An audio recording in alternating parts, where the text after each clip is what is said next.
Petugas tim SAR Aceh Timur mengevakuasi seorang ibu hamil di desa Uram, Jalan Iditunong, Aceh Timur. Proses evakuasi dilakukan karena banjir di wilayah ini mencapai 1 hingga 2 meter.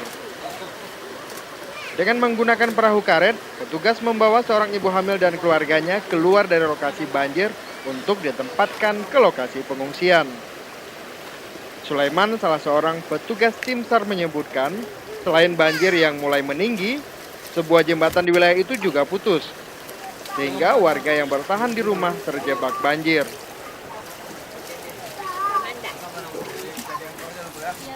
Hari ini katanya ada 2 orang hamil yang kita evakuasi, itu apa benar? Betul.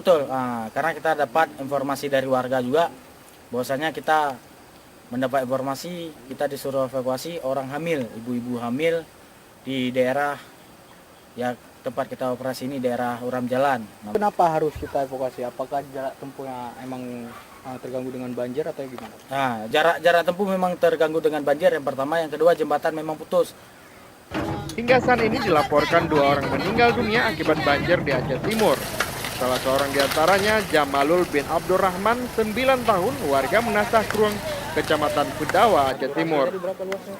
Dari Aceh Timur, Ustaz Maulana melaporkan untuk Aceh Video.